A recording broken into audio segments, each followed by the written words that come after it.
Il est bientôt 19h quand Karl s'apprête à fermer boutique. La journée a été longue, comme souvent ces derniers mois. Il faut dire que depuis l'ouverture, il y a de ça maintenant moins d'un an, l'horlogerie de Karl peine à trouver ses clients.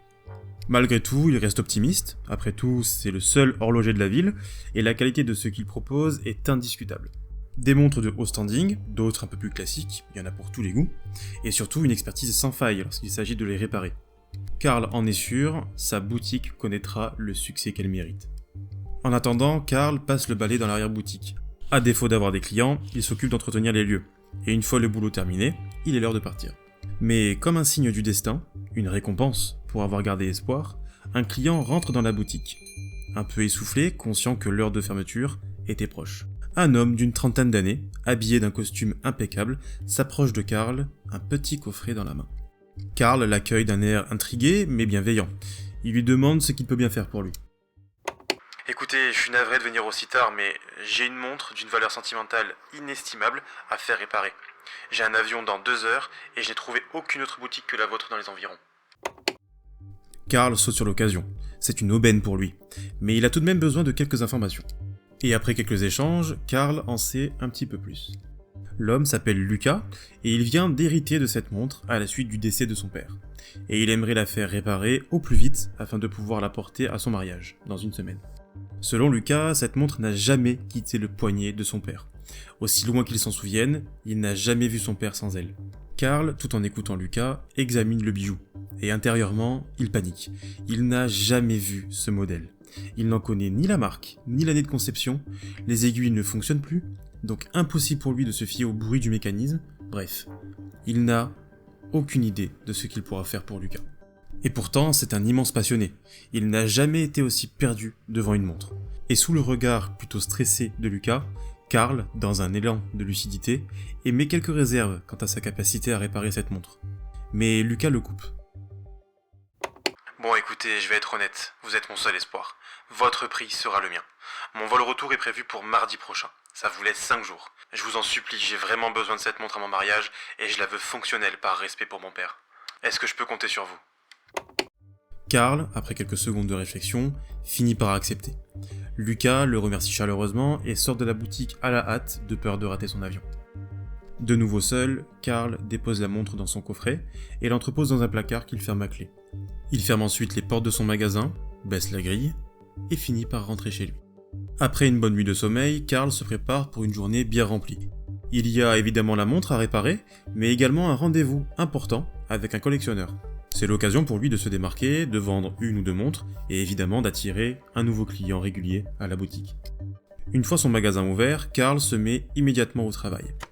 Il ouvre le coffret et s'occupe d'abord de réparer l'aspect esthétique de la montre. Tout est passé au peigne fin, et après quelques heures de travail, la montre retrouve un éclat presque neuf. Enfin, visuellement en tout cas, car le mécanisme, lui, est toujours aussi silencieux. Karl prend une pause déjeuner, puis à son retour, c'est le moment de vérité. Il se munit de ses outils et s'apprête à ouvrir la montre et enfin découvrir l'origine de cette panne. Une fois ouverte, Karl fait une découverte plus qu'inattendue. La montre est totalement vide à l'intérieur. Aucun mécanisme, aucun rouage, aucun moteur, aucune pile, rien. Karl se retrouve devant ni plus ni moins qu'une boîte vide. Un rire nerveux s'échappe de sa bouche, et surtout une question se pose dans sa tête. Comment est-il censé réparer cette montre ? Et il passe le restant de la journée à réfléchir, à étudier la montre sous tous ses angles, mais malheureusement, rien n'y fait. Il est catégorique, cette montre ne possède pas de mécanisme. Il est déjà 17h30 quand Karl décide de stopper ses recherches. Aucun résultat n'est à espérer dans ces conditions, il faut maintenant l'annoncer à Lucas. Mais Karl ne tient pas à être en retard ce soir à son rendez-vous. C'est une chance unique pour lui de se faire un petit peu d'argent. Il appellera Lucas demain, à tête reposée. En partant, Karl rassemble 3 de ses plus belles pièces afin de les montrer à son client, et prend la montre de Lucas avec lui, pour créer un sujet de conversation. Après tout, la situation est tout sauf banale, puis peut-être que le collectionneur aura une piste, voire même une théorie à soumettre à Karl. Bref, une bonne façon pour lui de briser la glace et d'entamer les négociations sous un meilleur angle. Ses affaires une fois rassemblées, et prêt à partir, Karl se rend compte d'une chose. Il est déjà encombré de 3 montres, ainsi que de leur coffret. N'ayant pas la place de prendre le coffret de la montre de Lucas, et celle-ci n'étant pas à vendre, Karl décide de l'enfiler à son poignet gauche. Et au moment de la régler à sa taille, Karl ressent une espèce de pression, comme si la montre, tout d'un coup, épousait parfaitement son poignet, sans même qu'il n'ait eu à régler quoi que ce soit. Étrange. Mais après tout, peut-être qu'il s'agit là d'une coïncidence. C'est en tout cas ce que se dit Karl avant de prendre la route. Le rendez-vous se passe plutôt bien pour Karl. Bien aidé par la fameuse montre à son poignet, il captive l'attention du collectionneur. Et après une bonne trentaine de minutes à discuter de leur passion commune, les ventes sont actées. De quoi assurer à Karl une rentrée d'argent plutôt satisfaisante, qui lui ferait presque oublier le manque de clients. Il est maintenant l'heure pour lui de rentrer se reposer. 22h30. Karl passe la porte de son appartement. Exténué, il décide de se coucher immédiatement. Il faut dire qu'il a pas mal bu ce soir, et l'alcool mélangé à la fatigue de la journée ont eu raison de lui. Il gagne son lit à 23h et s'endort instantanément. 1h du matin. Karl se réveille en sueur, comme après un énorme cauchemar. Sauf que là, il ne se souvient de rien. Seule une profonde angoisse est présente. Il ne saurait pas l'expliquer, mais son corps réagit comme s'il venait de subir quelque chose d'horrible. Un sentiment de peur mélangé à de l'incompréhension, car aussi loin qu'il se souvienne, il ne s'est rien passé. Karl décide d'aller dans la salle de bain afin de se rafraîchir. Il se mouille le visage à plusieurs reprises, et au moment de plonger sa tête dans une serviette afin de la sécher, Karl entend un bruit venant de la montre qui était toujours à son poignet.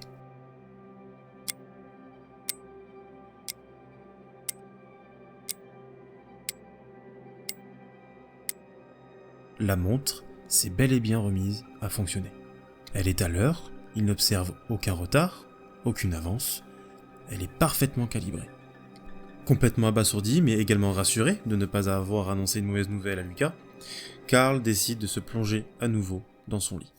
Le lendemain matin, Karl se lève avec un seul et unique objectif, remettre la montre dans son coffret afin de tout rendre à Lucas lors de son retour. Arrivé à la boutique, juste avant l'ouverture, Karl récupère le coffret et l'ouvre afin d'y déposer la montre. Mais au moment de la détacher, Karl est envahi par une sensation étrange, comme si une force intérieure lui empêchait d'enlever cette montre. Après un combat interne de plusieurs minutes, Karl, emporté par sa conscience professionnelle et l'envie de satisfaire son client, décide enfin de détacher le bijou. Mais aussitôt que sa main s'approche de l'objet, le bracelet se resserre autour du poignet de Karl, à tel point que cela en devient même douloureux. La douleur augmente au fur et à mesure que la main de Karl s'approche de la montre, et la volonté de Karl de s'en séparer diminue de plus en plus au fur et à mesure des secondes. Il ne peut tout simplement pas s'en séparer, et en même temps, il n'a pas envie de s'en séparer. Il finit par abandonner, laissant la montre à son poignet. 14h. L'absence de clients et les récents événements poussent Karl à fermer boutique beaucoup plus tôt aujourd'hui. Il décide d'aller prendre l'air et finit par rentrer chez lui vers 17h30, afin de se reposer. La soirée de Karl est animée par un plateau repas et une émission télévisée, que Karl regarde sans vraiment regarder, l'esprit plongé dans une série de questions auxquelles il n'a aucune réponse. 23h. C'est l'heure de se coucher. Après un passage à la salle de bain, Karl jette un dernier regard sur la montre. Il est à la fois fasciné et terrifié. La fatigue finit par emporter Karl vers 23h40, mais comme la nuit dernière, à 1h du matin précisément, Karl se réveille en panique. Cette fois-ci par contre, la panique est bien justifiée. Il se retrouve par terre, sur le dos, à 2 mètres de son lit, le bras gauche allongé, en direction de la porte de sa chambre, comme s'il avait été traîné pendant son sommeil. Karl se relève doucement, le cœur prêt à exploser. Il reprend doucement ses esprits, assis sur le bord du lit, les yeux rivés sur les aiguilles de la montre. Cela fait maintenant 2 nuits qu'il a cette montre accrochée au poignet. 2 nuits qu'il est réveillé à la même heure, en état de panique, lui qui d'habitude a un sommeil de plomb. Il décide de retracer l'entièreté des événements depuis que Lucas est passé à la boutique. Une montre à la marque inconnue, vide de tout mécanisme, refonctionne sans aucune raison, exerce une pression physique et mentale telle qu'il est impossible pour lui de s'en séparer.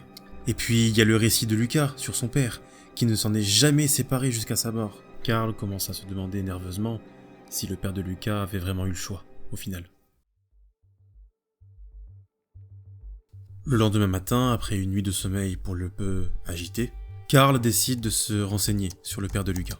Grâce aux quelques informations glanées auprès de son client lors de sa venue à la boutique, Karl retrouve l'identité du père de Lucas. Et il trouve même un peu mieux. Grâce aux réseaux sociaux, Karl trouve des photos, certaines datant de plusieurs décennies. Et en effet, on y voit Lucas bébé, dans les bras de son père, portant bel et bien la montre en question. D'ailleurs, cette montre est visible sur chacune des photos disponibles. Lucas n'avait pas menti. Son père ne semble s'être jamais séparé de cette montre.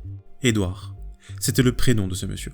Et après plusieurs recherches, Karl tombe sur son certificat de décès. Puis sur un article de journal le mentionnant. Puis 2, puis 3. Malheureusement pour lui, Édouard n'était pas célèbre de son vivant. Si sa photo et son nom apparaissaient dans plusieurs articles, c'était suite aux circonstances de sa mort.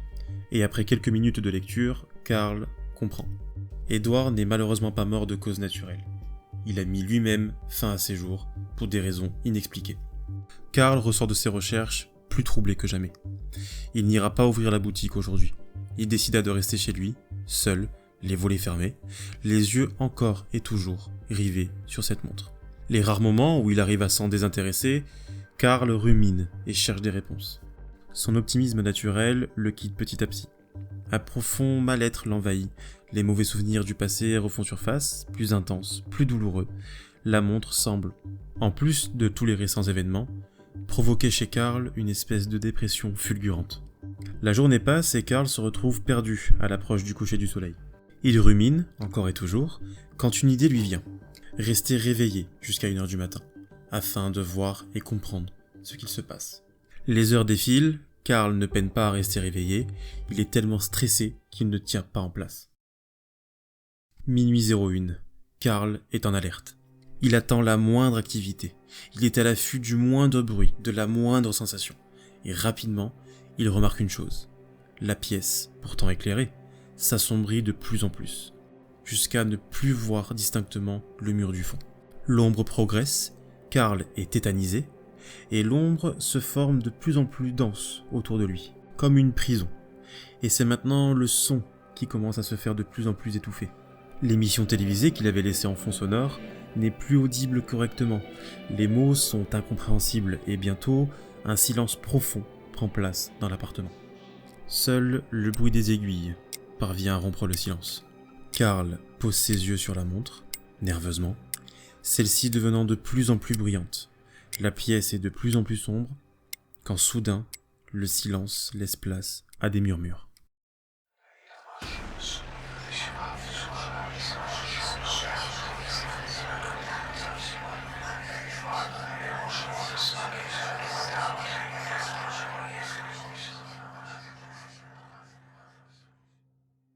Karl distingue quelques mots au sein de ce vacarme. Cauchemar. Démon. Mort. Piégé. Ces mots sonnent comme des alertes à ses oreilles, des préventions venant de personnes ayant été victimes avant lui. Et juste avant que les murmures ne s'arrêtent, il entend une toute dernière voix, masculine. Édouard. Je m'appelle Édouard. Désolé. Après ces derniers mots, le silence reprend ses droits. Le corps de Karl demeure immobile, bien qu'il essaie de toutes ses forces de s'échapper. Le silence se retrouve brisé à nouveau, mais cette fois-ci, ce n'est pas le même bruit. Pas les mêmes intentions non plus.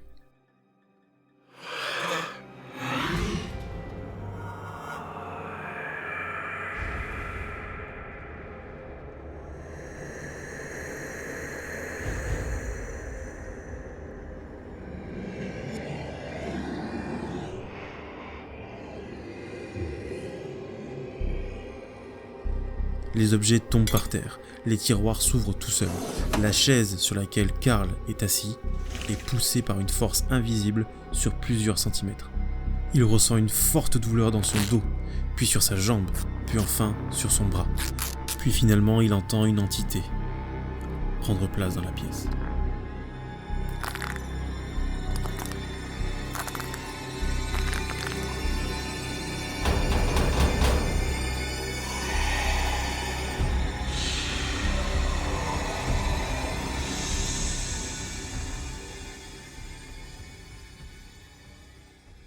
Et puis, plus rien.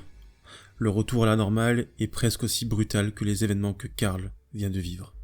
La télévision est de nouveau audible, il est nouveau maître de ses mouvements, et la première chose qu'il décide de faire, c'est de s'échapper de cet appartement. Il atterrit dans un parc, sur un banc, quand le soleil commence à éclairer son visage encore traumatisé par la terreur. Dans un élan de lucidité, il décide de contacter Lucas, afin de lui expliquer les événements, et surtout lui demander s'il avait des explications à lui donner. Karl compose le numéro, mais il tombe immédiatement sur la messagerie. Il décide alors de retourner chez lui et de reprendre ses recherches.